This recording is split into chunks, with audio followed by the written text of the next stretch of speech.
Bom, então vamos continuar aí o estudo de Provérbios. Estamos no verso 30 do capítulo 3. Verso 30 vai dizer o seguinte: não entre em litígio com alguém se ele não tiver feito nenhum mal a você. Não entre em litígio com alguém se ele não tiver feito nenhum mal a você. Esse é o verso que a gente vai trabalhar. Bom, a gente já viu anteriormente, né, que o mundo debaixo do sol, como Salomão fala no seu livro de Eclesiastes, já viu que esse mundo debaixo do sol não é um mundo justo. Mas de onde vem essa injustiça? Bom, essa injustiça vem de toda parte, né? Vem da natureza, com algumas calamidades, algumas coisas que acontecem que atingem a todos, independente de mérito ou não, independente de qualquer coisa, né? Então a gente vê uma justiça assim que vem da natureza. A gente vê injustiça vindo de pessoas que zelam pela justiça. Por quê? Porque nós somos pecadores, falhos, e mesmo que a gente tente zelar por justiça, mesmo que a gente tente fazer as coisas mais justas possíveis, a gente vai acabar cometendo erro, a gente vai acabar cometendo injustiça. Então, tem injustiça que vem da natureza, temos injustiça que vem de nós, mesmo que zelemos por justiça. Só que a maior parte da injustiça vem de pessoas que não zelam pela justiça. Essa injustiça vem de toda parte por causa do mundo caído, né? Só que existem pessoas que deliberadamente não zelam pela justiça. E eu creio que seja a maior parte das pessoas que não zelam pela justiça intencionalmente, não buscam zelar pela justiça, não tem essa preocupação em zelar pela justiça. Então eu creio que a maior parte da justiça vem dessas pessoas. Só que essas pessoas, não é que elas militam pela injustiça de forma direta. É diferente, elas não zelam pela justiça. Elas não militam pela injustiça. Só que elas acabam promovendo a injustiça de forma indireta. E como elas fazem isso? Através de uma postura egocêntrica. Ao se colocar no centro, elas acabam promovendo a injustiça. Ninguém tem a intenção de ser injusto. Ninguém fala assim, eu quero ser injusto. A gente pode observar isso, por exemplo, quando ocorre uma injustiça muito evidente, de grande proporção. O que acontece quando isso acontece? Todo mundo fica indignado, não é verdade? Todo mundo fica, indignado com aquela situação. Coisa que muitas vezes não acontece com pequenas injustiças. Por quê? Porque com pequenas injustiças as pessoas conseguem fazer manobras para parecer que aquela injustiça não seja, para parecer que aquela injustiça não seja realmente uma justiça, né? Mas quando é muito grande, muito evidente, fica mais difícil de fazer esse tipo de manobra e as pessoas acabam ficando indignadas, porque elas são confrontadas ali com aquela injustiça de forma direta, sem conseguir fazer esse tipo de manobra. Então ninguém tem a intenção de ser injusto, esse é o ponto, né? O que acontece é o quê? Então, ninguém tem intenção de ser injusto, mas acaba sendo por quê? Porque as pessoas, elas, como eu falei, elas têm uma postura egocêntrica, né? Então o que elas fazem? Elas buscam o maior benefício possível para si e para os seus, isso acaba levando à injustiça. Ou seja, elas buscam o maior benefício para si e para os seus em detrimento dos outros. Só que o que o texto está nos indicando é que a gente pode fazer diferente. O texto está nos convocando a zelar pela justiça. Zelando pela justiça, seremos agentes que mitigam a injustiça do mundo. A gente não vai eliminar a injustiça do mundo, mas a gente pode diminuir a injustiça, sendo pessoas que evitam cometer injustiça. E como a gente pode fazer isso? Usando todos os meios lícitos com o objetivo de dar a cada um o que lhe é de direito. Por que lícito? Porque não é para ninguém ser um justiceiro, um Batman, um super-homem, né? Esses super-heróis que a gente vê, né? Que as pessoas fazem as coisas fora da lei e acaba cometendo outras injustiças. Não se combate injustiça com justiça. A gente tem que usar os meios lícitos, os meios corretos. Mesmo que pareça que a gente não vai conseguir fazer tanta diferença assim, Mas essa é deve ser a nossa postura.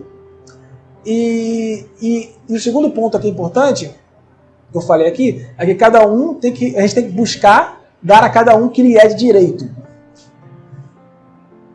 É importante entender essa ideia de mérito, de direito, né? Aqui eu estou falando de mérito e direito debaixo do sol, de mérito e direito no âmbito natural, obviamente, né? Porque se a gente olhar a realidade como um todo, a realidade englobando tanto o âmbito natural quanto o sobrenatural, tanto o âmbito imanente quanto o âmbito transcendente, a gente sabe que a gente não tem direito nenhum.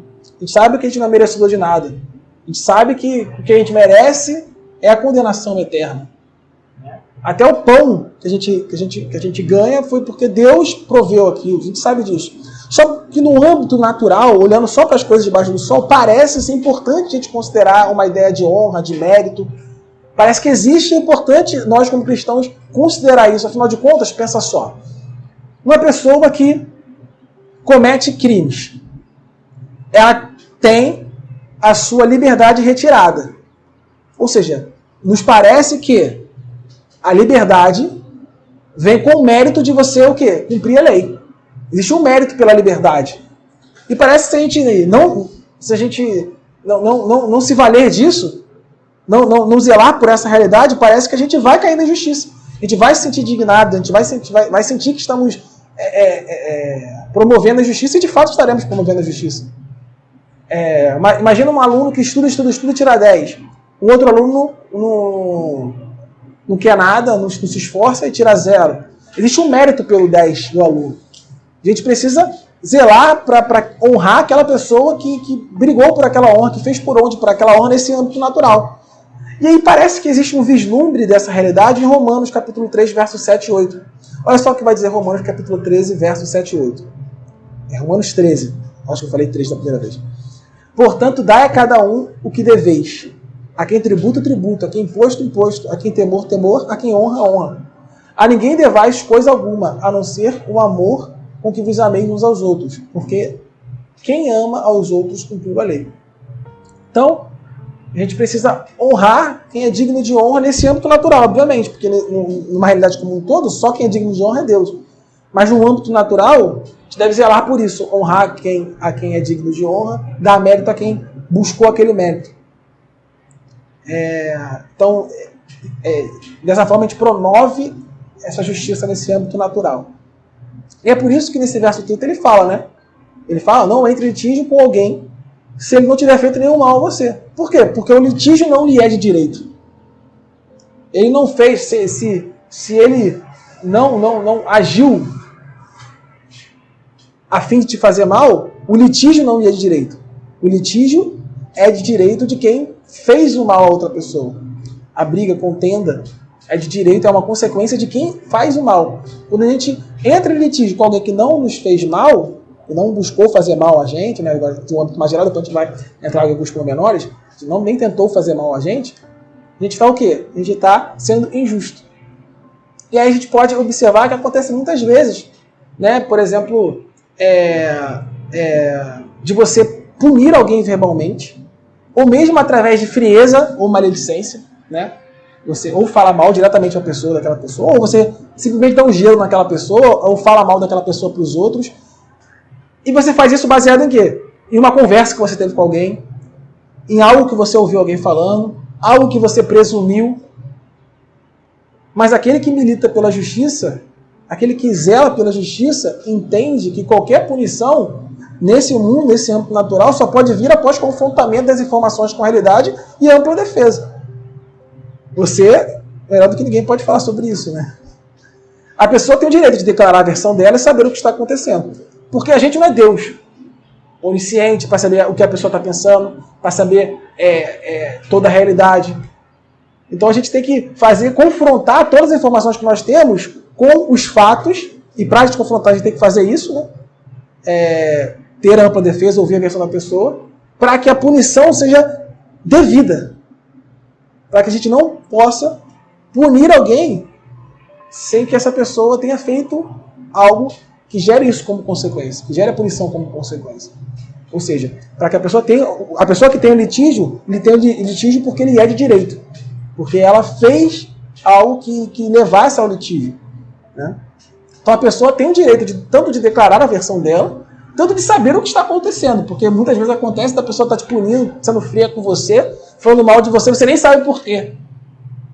E aí, quando se conversa, ou a pessoa tinha razão, mas até para você se desculpar, se arrepender, você tem que saber o que está acontecendo. Ou, a maioria das vezes, o que acontece é que quando se conversa, percebe-se que foi um mal entendido, e não era nada daquilo, a intenção não era aquela, enfim. Então, a gente tem que, para zelar pela justiça, a gente tem que zelar pela verdade. Tá ligado, né? Tá bem ligado. Outro ponto que a gente pode falar também, ó, se ele não tiver feito nenhum mal a você, o texto fala, né? Então a gente pode trabalhar que ele pode tentar fazer mal para você, mas não fazer mal a você. São coisas diferentes. Né? Na primeira parte eu trabalhei de forma mais ampla, porque muitas vezes o litígio pode vir simplesmente com a tentativa. A punição pode vir simplesmente com a tentativa, né? Aí você também pode dizer mais do que eu sobre essa questão de punição, né? de lei.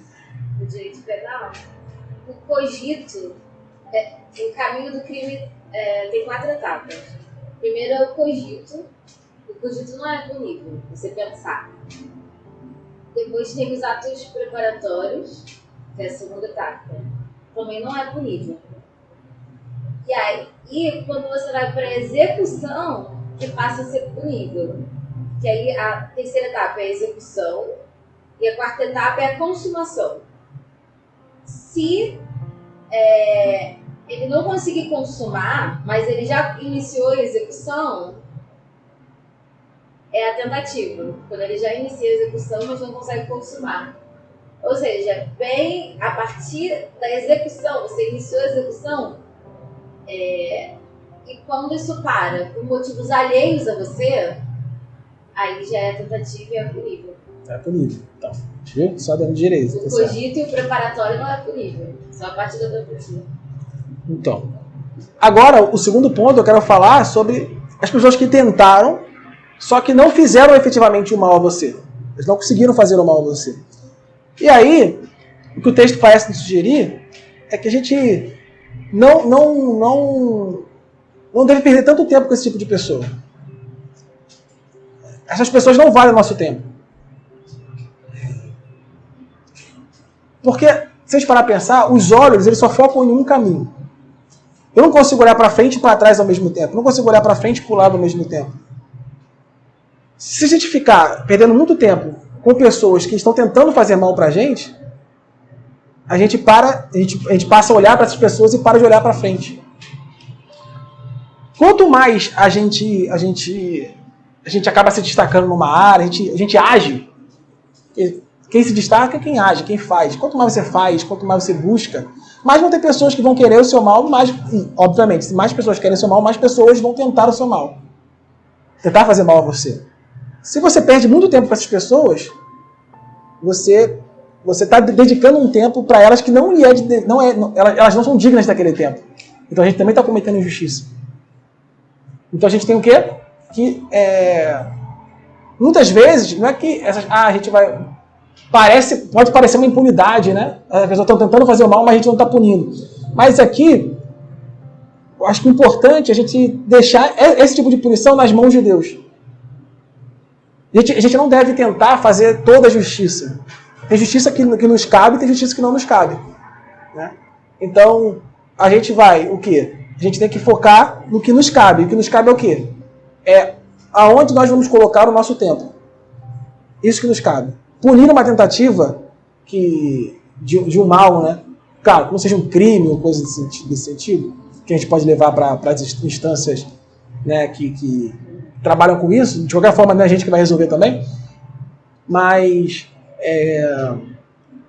se a gente tentar fazer justiça com todas as tentativas de fazer mal, a gente acaba sendo injusto de uma outra forma, porque a gente está lhe dando um tempo que não lhe é devido, e a gente acaba deixando de trabalhar, deixando de crescer, e deixando de crescer a gente acaba deixando também de glorificar a Deus, porque a gente glorifica a Deus no nosso crescimento profissional, no nosso crescimento na igreja, no nosso crescimento intelectual, enfim. Esse é um ponto que eu acho interessante levantar, uma bola que eu acho interessante levantar. E o último ponto né, quando ele fala assim, né, se ele não tiver feito nenhum mal a você, normalmente ele diz com alguém, se ele não tiver feito nenhum mal a você, é que tem gente que quer brigar por nada. A pessoa não fez nada e quer brigar. Acontece muito, né? Se a gente parar a pensar, quantas vezes a gente não brigou, a gente não sabe nem por que está brigando. No meio da briga, a gente acaba brigando por brigar. A gente percebe que a gente está brigando por brigar, a gente não sabe nem a origem da briga, não sabe nem para onde a gente quer que essa briga chegue. A gente só está brigando por brigar. Quantas pessoas vivem uma vida assim, de briga por brigar? Ou seja, ninguém faz mal a ninguém, mas aí acaba entrando numa briga por brigar. Só pelo prazer do brigar.